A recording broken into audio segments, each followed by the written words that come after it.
يا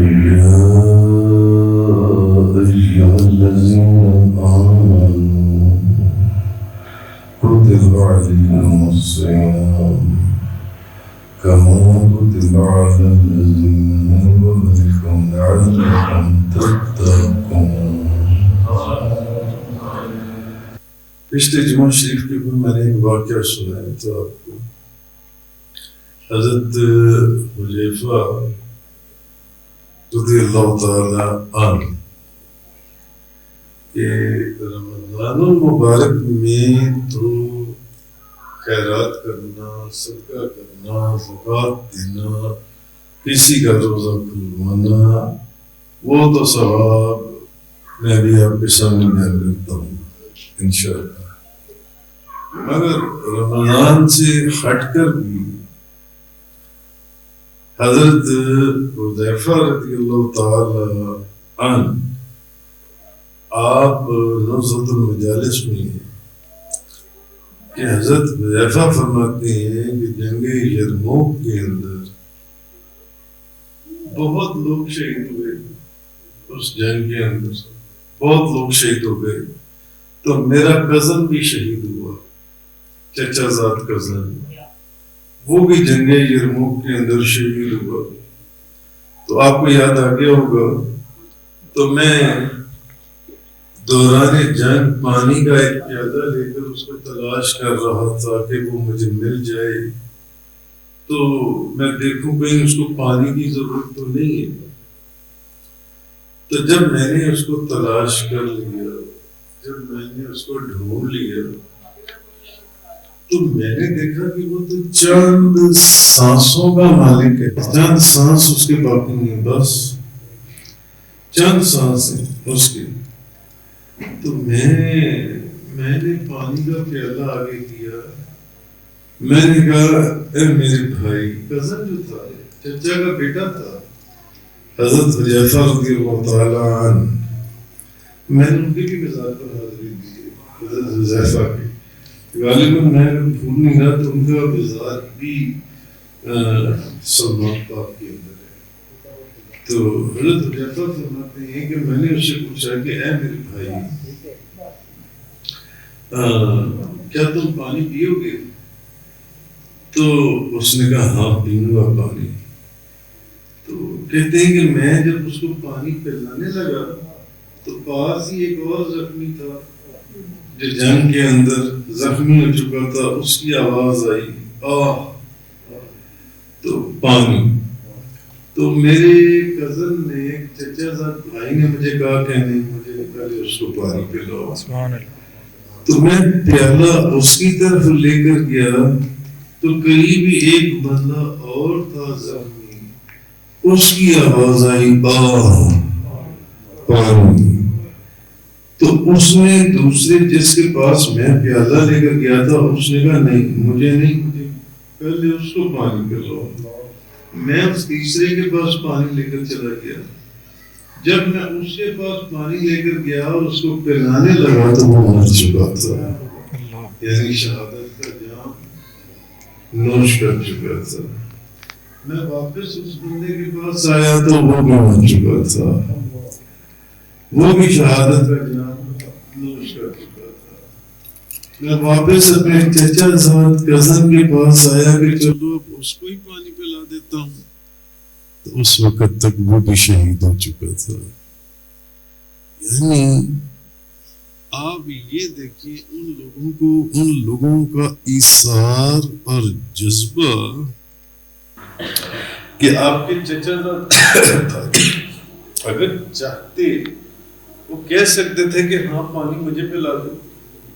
بھئی میرے چچا کا بیٹا لایا تو میرے لیے یہ نا پانی پلا دو مجھے پانی. تو اگر یہ مجھے پانی پلا دے شاید بچ جاتے، شاید مگر جب قریبی ایک دوسرے مسلمان بھائی کی آواز سنی، ایک دوسرے شخص کی آواز سنی، تو میں نہیں، مجھے نہیں اس کو پانی پلاتا. اور جب اس کے پاس لے کر گئے تو قریب تیسرے بندے کی آواز آئی تو میں نہیں، مجھے نہیں اس کو پانی پلاتا. جب اس کے پاس لے کر گئی تو وہ مر چکا تھا، اب جب واپس آئے تو وہ بھی مر چکا تھا، اور جب اس کے بعد اپنے چچا زاد بھائی کے پاس آئے تو اس وقت تک وہ بھی شہادت کا جام نوش فرما چکے تھے۔ یہ امام علامہ عبدالرحمن صفوری نے لکھا ہے نزہۃ المجالس کے اندر جو سے یہ چیز جان سی ہے۔ تو اب رمضان تو پھر ہے ہی وہ مہینہ کہ جس میں مومن کا رزق بڑھا دیا جاتا ہے، جس میں مومن کا رزق بڑھا دیا جاتا ہے جان سے۔ اب جب یہ کہہ دیا گیا کہ مومن کا رزق بڑھا دیا جاتا ہے تو یہ ضروری تو نہیں ہے کہ وہ بندہ اگر امیر ہے تو اس کا رزق بڑھایا جاتا ہے، ہر غریب کا بھی رزق بڑھا دیا جاتا ہے، ہر غریب کا بھی رزق بڑھا دیا جاتا ہے۔ اسی لیے آپ دیکھیں رمضان کے اندر اللہ کی ایسی رحمتیں نازل ہوتی ہیں، ایسی رحمتیں نازل ہوتی ہیں کہ بھئی جو بھلے وہ مزدور ہے، بھلے وہ کوئی کارپینٹر ہے، بھلے وہ کوئی سائیکل ٹھیک کرنے والا ہے، وہ جو بھی بندہ ہے وہ مزدور ہی کیوں نہیں ہے، اس کے بھی گھر میں افطاری کے وقت دو چار پکوڑے ضرور بنیں، ایسا ہے یا نہیں ہے؟ اچھا باقی سارا رمضان نہ ہو تو کیا ہمارے گھروں میں ڈیلی پکوڑے بنتے ہیں یا ہمارے گھروں میں ڈیلی دہی بلے فروٹ چاٹ کا انتظام ہوتا ہے؟ بتائیے، ڈیلی مغرب کے وقت کوئی شربت دودھ کا انتظام ہوتا ہے؟ کوئی کھجوریں رکھی جاتی ہیں؟ نہیں رکھی جاتی۔ مگر رمضان کے اندر کسی کے گھر چلے جائے، کسی کے گھر چلے تو اس کے گھر میں یہ چیزیں ضرور موجود ہیں۔ یہ تو معلوم ہوا کہ نبی کریم صلی اللہ علیہ وسلم کی زبان مبارک سے جو الفاظ مبارک نکلی وہ یہ اس کی، میں تو کہوں گا کہ یہ نبی پاک صلی اللہ علیہ وسلم کی زبان مبارک کی برکت ہے کہ آج کروڑوں مسلمانوں کے گھروں میں یہ برکت تقسیم ہو رہی ہے۔ نعرہ تکبیر، نعرہ رسالت، نعرہ رسالت۔ تفسیر جلالین شریف کے اندر، تفسیر جلالین شریف کے اندر آپ دیکھیے حضرت امام جلال الدین سیوطی رحمۃ اللہ علیہ انہوں نے بھی ایک واقعہ لکھا ہے اسی جذبہ ایثار کے متعلق کہ حضرت ابن عمر رضی اللہ تعالی عنہ فرماتے ہیں کہ نبی پاک صلی اللہ علیہ وسلم آپ کے ایک صحابی کے گھر میں ایک بکری کی سیری آئی، کسی بکرے کی سیری آئی، سیری تو فقط کسی نے بھیج دی، سیری جان سی ہے، تو انہوں نے دل میں سوچا کہ یار یہ نا اس کا زیادہ حقدار جو ہے نا وہ میرا ہمسایہ ہے اور اس کے بال بچے ہیں، چلو میں تو پکاتا ہی رہتا ہوں، یہ ادھر بھیج دو تاکہ وہ بنا لے۔ تو اب انہوں نے ادھر بھیجوا دی۔ اب آپ فرماتے ہیں حضرت ابن عمر رضی اللہ تعالی عنہ آپ فرماتے ہیں جب اس گھر میں گئی تو انہوں نے کہا کہ نہیں یار یہ جو سامنے ہے نا بندہ ہمسایہ، اس کو اور اس کے بعد بچوں کو اس کی زیادہ ضرورت ہے، یہ ادھر بھیج دو۔ وہاں سے وہ چوتھے گھر میں گئی، چوتھے سے وہ پانچویں گھر میں گئی، پانچویں سے وہ چھٹے گھر میں گئی۔ حضرت ابن عمر رضی اللہ تعالیٰ عنہ فرماتے ہیں کہ 7 دنوں سے وہ جو گوشت کا ٹکڑا تقسیم ہوتا ہے چلنا شروع ہوا، وہ واپس اسی گھر میں آ گیا جہاں سے وہ چلا تھا۔ یہ تھی ان لوگوں کی آپس میں ایک دوسرے سے محبت، یہ تھی ان لوگوں کی محبت جو ان سی ہے۔ تو یہ میں نے ایک تو حضرت حذیفہ والی بات میں نے پچھلے جمعہ شریف کے اوپر آپ لوگوں کے سامنے بیان کی تھی، حضرت حذیفہ والی، کہ یہ چیز ایسی ہے جو ان سی ہے۔ تو ایک حدیث اگر آپ کے ذہن میں ہو تو میں ہر سال آپ لوگوں کے سامنے بیان کروں جس کے راوی ہیں حضرت سلمان فارسی، نقش بندیوں کے بادشاہ ہیں حضرت سلمان فارسی، تو میں ان کے بھی روزے کے پر گیا، اور ان کا روزہ تو ہے ہی اس شہر میں جس شہر کا نام ان کے نام کے اوپر ہے سلمان، اس شہر کا نام ہی سلمان ہے۔ میں وہاں پر بھی گیا، بہت بڑا روزہ ہے ان کا، بہت بڑا۔ حضرت حذیفہ کا تو غالباً پیچھے ایک چھوٹے سے کمرے میں ان کی قبر ہے، تو ان کا بہت بڑا، بہت ہی بڑا روزہ ہے، تو وہاں پر بھی میں گیا ہوں۔ اور ایک ان کے ساتھ شاید حضرت جابر بن عبداللہ انصاری کی کا بھی مزار ہے پیچھے سے۔ تو خیر، حضرت سلمان فارسی رضی اللہ تعالی عنہ آپ سے روایت ہے کہ نبی کریم صلی اللہ علیہ وسلم آپ نے شعبان المعظم کے آخری دنوں میں ہمیں ایک خطبہ دیا۔ جب شعبان کے آخری دن تھے نا، جیسے پچھلے جمعہ شریف کے بعد بیٹھے ہوئے تھے، تو شعبان کے آخری دنوں میں نبی پاک صلی اللہ علیہ وسلم نے ہمیں ایک خطبہ دیا، اور نبی پاک صلی اللہ علیہ وسلم نے فرمایا، لوگوں تم پر وہ عظمت اور برکتوں والا مہینہ سایہ فگن ہوا ہے، جس یہ اتنی عظمت اور برکتوں والا مہینہ ہے کہ اس مہینے میں اس کی یعنی اس کی عظمت اور برکت کا یہاں سے اندازہ لگا لو۔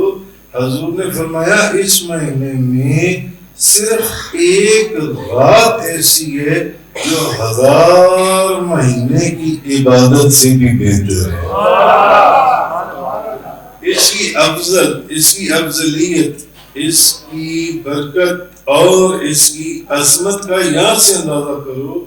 اس مہینے کی صرف جو ایک رات ہے، صرف جو ایک رات ہے، وہ 1000 مہینے کی عبادت سے بھی بہتر ہے، 1000 مہینے کی عبادت سے بھی بہتر ہے۔ اور وہ رات کون سی ہے بتائیں؟ لیلۃ القدر کی رات، لیلۃ القدر کی رات 27ویں نہیں، لیلۃ القدر کی رات۔ اب لیلۃ القدر تو 27ویں بھی ہو سکتی ہے، 21ویں بھی ہو سکتی ہے، 23ویں بھی ہو سکتی ہے، 25ویں بھی ہو سکتی ہے، 27ویں بھی ہو سکتی ہے، 29ویں بھی ہو سکتی ہے۔ ان 5 راتوں میں سے ایک رات لیلۃ القدر کی رات ہے، جو کثرت احادیث کی ہیں۔ وہ ایک غلط بات ہے کہ کچھ نشانیاں ایسی ملتی ہیں کہ نہیں وہ 27ویں کی رات ہے، وہ نشانی ہے۔ اگر جو کثرت احادیث کی آئی ہے وہ 5 راتوں کی اوپر آئی ہے کہ ان 5 راتوں میں ایک رات ہے، آخری عشرے کے اندر ہے جو انسی ہے۔ تو نبی پاک صلی اللہ علیہ وسلم نے فرمایا کہ تمہارے اوپر اتنی عظمت اور برکت والا مہینہ سایہ فگن ہوا ہے جس میں صرف ایک رات ایسی ہے جو 1000 مہینے کی عبادت سے بھی بہتر ہے۔ 1000 مہینے عبادت کرتے رہو، مگر یہ ایک رات ایسی ہے، ایک رات ایسی جو 1000 مہینوں کی عبادت سے۔ اچھا کیوں؟ آپ کو پتہ ہے کہ نبی پاک صلی اللہ علیہ وسلم آپ کی ایک عادت مبارک تھی، آپ اکثر جب صحابہ کرام کے اندر بیٹھتے تھے تو اس میں اولیاء اللہ کا ذکر کرتے تھے۔ اب اولیاء اللہ حضور کے پچھلے جو زمانے کی جو اولیاء اللہ تھے وہ تو بنی اسرائیل کے تھے نا، تو حضور بنی اسرائیل کے کسی نہ کسی ولی اللہ کا اکثر ذکر کرتے تھے، جو میں پہلے بھی کئی دفعہ بیان کر چکا ہوں مختلف بیانات کے اندر۔ تو نبی پاک صلی اللہ علیہ وسلم نے ایک اللہ کے ولی کا قصہ چھیڑ دیا، فرمایا میں تمہیں ایک اللہ کے ولی کی بات بتاتا ہوں جو اللہ کے راستے میں اللہ کے دین کی سربلندی کی خاطر 1000 مہینے تک ہتھیار بند رہا۔ 1000 مہینے تک اس نے اپنے ہتھیار، جو پورا لباس پہنا ہوا تھا، جو فوجیوں کا لباس ہوتا ہے، اس نے وہ اترنے نہیں دیا۔ وہ لباس وہ خنجر، وہ تلوار، وہ کمان، وہ جو کچھ ہوتا ہے، وہ ذرا، وہ خود، سب چیزیں اس سے پہنی ہوئی تھیں، اس سے فوجیوں کا لباس 1000 مہینے تک اس نے وہ پہنا. کیا اس اللہ کے ولی کا مقام ہوگا حضور، جس کی شان اور جس کی عظمت تاجدار دو عالم نبی کریم صلی اللہ علیہ وسلم اپنی زبان سے فرمایا. اللہ اکبر یا رسول اللہ. بھئی میں کہتا ہوں وہ بے شک بنی اسرائیل کی امتوں میں اللہ کا ولی تھا. وہ اللہ کا ولی خوش نصیب ہے جس کی زبان، جس کا ذکر نبی پاک صلی اللہ علیہ وسلم کی زبان پر آ گیا، جس کا ذکر نبی پاک صلی اللہ علیہ وسلم کی زبان مبارک کے اوپر آ گیا، وہ اللہ کا ولی خوش نصیب ہے. جس کے متعلق حضور بشارت عطا فرما دیں وہ خوش نصیب ہے، خوش قسمت ہے وہ شخص ان سے. تو حضور نے اس کا ذکر کیا.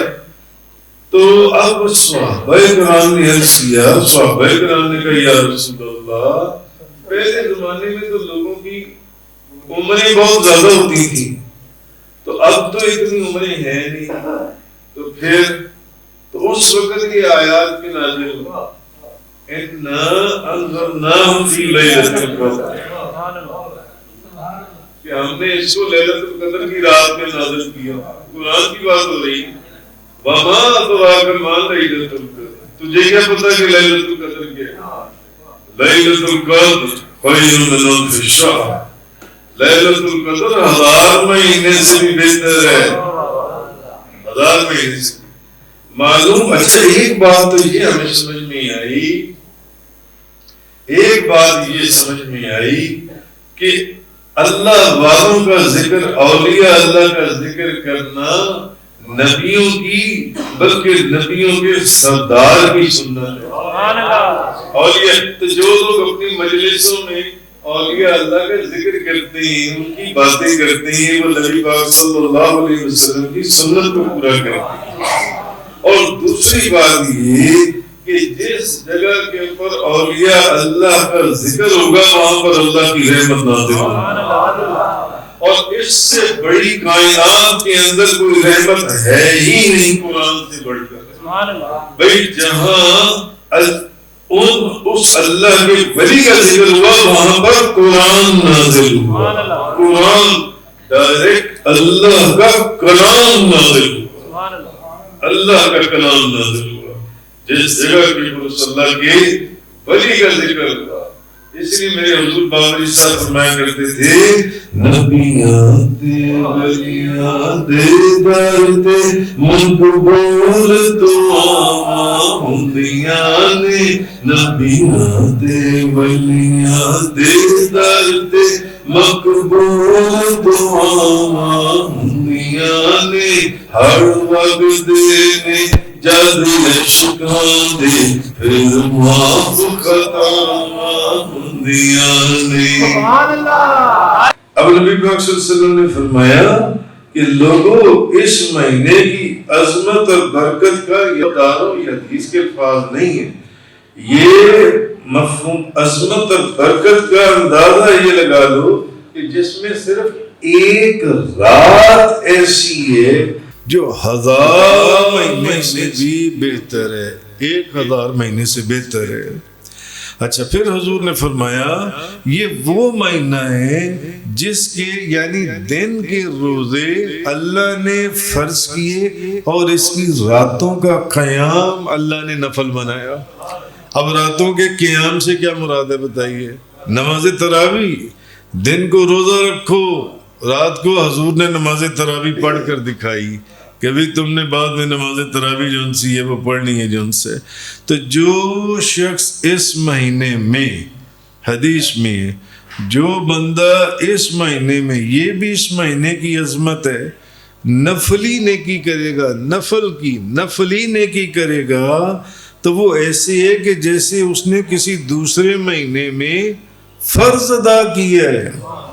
نفل نیکی جو کرے گا نا، نفل نیکی وہ اس مہینے میں رمضان میں وہ ایسے ہے جیسے اس نے کسی دوسرے مہینے میں فرض ادا کیا ہے، اور جو اس مہینے میں ایک فرض ادا کرے گا وہ ایسی ہے جیسے اس نے کسی دوسرے مہینے میں 70 فرض ادا کیے، 70 فرض ادا کیے، 70 فرض ادا کیے۔ تو نبی پاک صلی اللہ علیہ وسلم نے فرمایا یہ صبر کا مہینہ ہے، یہ صبر کا مہینہ ہے، اور حضور نے فرمایا صبر کا ثواب جن سے وہ جنت ہے۔ یہ غربا کی غم خواری کا مہینہ ہے، بھئی غربا کا خیال کرو، جو غریب لوگ ہیں ان کا خیال کرو۔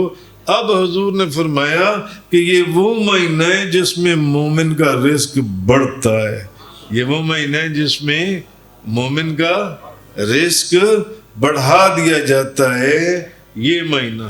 اس لیے میں نے آپ کو یہ بات کہی کہ جو بھی ایمان والا ہے، مومن ایمان والا ہی ہے نا، مومن اسی کو کہتے ہیں جس کے پاس ایمان ہو، ایمان سے مومن، مومن سے ایمان۔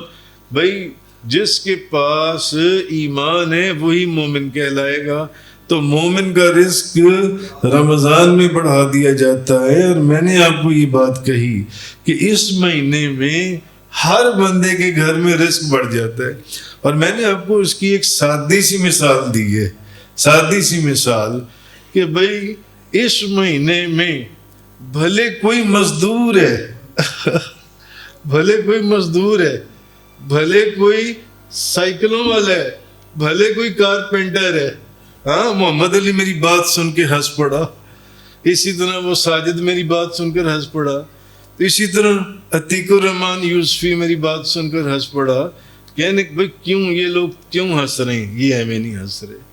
اس کی وجہ یہ ہے کہ یہ جانتے ہیں یہ وہ مہینہ ہے کہ ایک مزدور جو ہے نا، مزدور، آپ غور کر لیں، آپ اس کے گھر اچانک چلے جائیں، مگر آپ دیکھیں گے کہ مغرب کے وقت اس کے ابھی مغرب کی اذانیں نہیں ہوئیں، اور جناب وہاں پر سموسے بھی پڑے ہوں گے، کچوریاں بھی پڑی ہوں گی، اور پکوڑے بھی بنے ہوں گے، اور دہی بلے بھی ہوں گے، اور فروٹ چاٹ بھی ہوگی۔ بتاؤ یہ کس کس کے گھر میں ہوتا ہے؟ بتاؤ سب کے گھر میں، یا اللہ سب۔ اور دیکھ لیں، مجھے بتائیں شعبان میں یا رجب کے اندر کسی کے گھر میں مغرب کے وقت یہ ساری چیزیں تھیں؟ نہیں تھیں، نہیں تھیں۔ ہم سارا سال، میرا خیال ہے ہمارے گھر میں پچھلے 6 مہینے میں شاید ایک دن بھی مغرب کے وقت کوئی یہ فروٹ چاٹ، دہی بھلے، پکوڑے، سموسے، یہ شربت، دودھ کچھ بھی نہیں۔ ہاں رمضان ابھی کل پہلا روزہ افطار کیا تو جناب 15 قسم کی چیزیں دسترخوان کے اندر موجود تھیں، دسترخوان پر موجود تھیں۔ تو ہر گھر کے اندر، ہر گھر کے، یہ نبی پاک صلی اللہ علیہ وسلم کی زبان مبارک کی برکت ہے جو ہم لوگوں کو حاصل ہے۔ ہم مومن کا رزق بڑھا دیا جاتا ہے اس کے دسترخوان کے اوپر بھی، اور میرا خیال ہے اس کے پیٹ کے اندر بھی، اس کے پیٹ کے اندر بھی اس کا رزق بڑھا۔ بھئی عام روٹین میں آپ لوگ اتنا کھاتے ہی نہیں ہیں جتنا آپ لوگ رمضان میں کھاتے ہیں۔ رمضان میں میں اکثر کبھی کبھی عتیق الرحمن یوسفی کی ایک مثال دیا کرتا ہوں۔ ایک دفعہ یہ رات کو نا رمضان شریف کے اندر تو یہ روزہ کھولا تو مجھے بعد میں کہنے لگے حضور میری نا روزہ کھول کر میں نے ان کو کہا کچھ اب کھا لیں، تو کہنے لگے نہیں حضور میری نا طبیعت ٹھیک نہیں ہے، میں نے مغرب کا روزہ بھی کھولا نا تو میں نے کوئی زیادہ کچھ بھی نہیں کھایا جو ان سے، تو میری طبیعت ٹھیک نہیں ہے۔ تو میں نے کہا بیٹا تو پھر آپ نے روزہ کس چیز سے کھولا ہے؟ کہنے لگا حضور بس 2-3 کھجوریں تھیں وہ کھا لی میں نے کہا بس 2-3 کھجوریں کھائیں؟ کہ نہیں 2-3-4 پکوڑے بھی تھے میں نے وہ بھی کھا لیے۔ میں نے کہا اچھا چلو ٹھیک ہے بس کھجوریں اور پکوڑے ہی کھائیں؟ کہ نہیں ایک کچوری پڑی تھی میں نے وہ کچوری بھی کھا لی۔ تو بھئی کچوری کے علاوہ بھی کچھ کھایا ہے؟ کہ وہ ایک سموسہ بھی میں نے ساتھ کھا لیا تھا اور کچھ حضور دہی بھلے تھے اور فروٹ چاٹ تھی، میں نے وہ اس کی بھی ایک پلیٹ لے لی جو ان سی ہے. تو ابھی میری طبیعت ٹھیک نہیں، میں نے کچھ کھانا ہی نہیں ہے جو ان سے. اس کے بعد سالن بڑا اچھا بنا ہوا تھا، پلاؤ تھا، میں نے وہ بھی لے لی، ایک روٹی لے لی، سالن لے لی جو ان سی ہے. تو کہہ یہ رہا ہوں کہ یہ اتنا رمضان کے بندہ غیر اختیاری، اس کو پتہ ہی نہیں چلتا، بے دھیانی کے اندر بندہ اس وقت بہت زیادہ کھا جاتا ہے جو ان سے. تو اصل چیز یہ ہے. تو نبی کریم صلی اللہ علیہ وسلم آپ نے فرمایا یہ وہ مہینہ ہے جس میں مومن کا رزق بڑھتا ہے. اچھا اب جو بات حضور نے فرمایا جو اس مہینے میں کسی کا روزہ افطار کروائے گا، حضور نے فرمایا جو اس مہینے میں کسی کا روزہ افطار کروائے گا تو اس کے گناہوں کی مغفرت ہو جاتی ہے، اس کے گناہوں کی مغفرت ہو جاتی ہے، اور اس کی گردن آگ سے آزاد کر دی جاتی ہے، جہنم کی آگ سے. جو بندہ اچھا کس کی مغفرت ہو جاتی ہے اور کس کی گردن کو دوزخ کی آگ سے آزادی حاصل ہو جاتی ہے؟ جو بندہ کسی کا روزہ کھلواتا ہے، جو بندہ کسی کا روزہ کھلواتا ہے جو ان سے اس کو اور اس کو روزے دار جتنا ثواب ملے گا بغیر اس کے کہ روزے دار کے ثواب میں کوئی کمی ہو. نبی پاک صلی اللہ علیہ وسلم نے فرمایا. اچھا صحابہ کرام نے عرض کیا کہ یا رسول اللہ اب ہم میں سے ہر بندے کی اتنی طاقت نہیں ہے کہ کسی کو روزہ افطار کروائے، یعنی پورا پیٹ بھر کر اس کو کھانا کھلائے، ایک پراپر اس کی دعوت کرے. ہر بندے کی اتنی طاقت نہیں ہے. تو پھر وہ بندہ کیا کرے؟ یہ جو آپ نے کہا ہے کہ جو بندہ کسی کا روزہ افطار کروائے گا اس کی مغفرت ہو جائے گی اور اس کی گردن کو آگ سے نجات دے دی جائے گی. تو پھر وہ بندہ کیا کرے جو کسی کا روزہ افطار اس طرح نہیں کروا سکتا؟ تو امام الانبیاء نبی کریم صلی اللہ علیہ وسلم آپ نے فرمایا کہ اللہ تعالیٰ یہ ثواب اس کو بھی دے گا. حضور نے فرمایا اس کو بھی دے گا. یہ جو ثواب میں نے بیان کیے ہیں نا، کسی کا روزہ افطار کروانا، یعنی حضور نے فرمایا کوئی بندہ کسی کو ایک کھجور سے روزہ افطار کروا دے یا ایک گھونٹ دودھ سے روزہ افطار کروا دے یا اس کو ایک گھونٹ پانی سے روزہ افطار کروا دے، یہ تو ثواب اس کا ہے کہ اللہ تعالیٰ اس کی مغفرت فرما دے گا، اس کی معافی فرما دے گا، اس کی گردن کو آگ سے آزاد کر دے گا. یہ اس کا ثواب میں نے بیان کیا ہے. کیونکہ یہ تو ضروری نہیں ہے کہ روزہ کھلوانے کے لیے پورا کھانا ہی لگایا جائے، 4 قسم کی چیزیں لگائی جائیں جان سے. نہیں، روزہ تو آپ کسی کا ایک کھجور سے بھی کھلوا سکتی ہیں، ایک گھونٹ دودھ سے بھی وہ روزہ کھول لے گا. حضور نے فرمایا ایک گھونٹ پانی سے روزہ کھلوا دو، یہ اس کا ثواب میں نے بیان کیا ہے جو ان سے. تو صحابہ کرام، اور جو بندہ باقاعدہ کسی کو پورا کھانا کھلا دے، پیٹ بھر کر روزہ کھلوائے اس کو جان سے، تو یہ وہ بندہ ہے جس کو اللہ میرے حوض سے پانی عطا فرمائے گا، یہاں تک کہ پھر وہ بندہ پیاسا نہیں ہوگا، یہاں تک کہ وہ بندہ جنت میں داخل کر دیا جائے گا جس بندے نے کسی کا پورا روزہ افطار کروا دیا جو ان سے. تو نبی پاک صلی اللہ علیہ وسلم نے فرمایا یہ وہ مہینہ ہے جس کا پہلا حصہ رحمت ہے اور دوسرا حصہ مغفرت ہے. جب 10 رحمت برستی ہے تو پھر مغفرت کے دروازے کھلتے ہیں، اور آخری حصہ جب مغفرت کے دروازے کھلتے ہیں تو پھر جو آخری حصہ ہے وہ جہنم سے آزادی کا حصہ ہے. نبی پاک صلی اللہ علیہ وسلم آپ نے یہ فرمایا. تو حضور نے فرمایا اچھا، اور اب آخری جو بات حضور نے اس حدیث کے اندر ارشاد فرمائی، یہ بہت لمبی حدیث تھی، آخری بات جو حضور نے ارشاد فرمائی، آپ میں سے ہر بندے کے گھر میں ملازم ہوگا یا دفتر میں ملازم ہوگی. حضور نے فرمایا جو بندہ اپنے ماتحت کے کام میں تخفیف کر دے.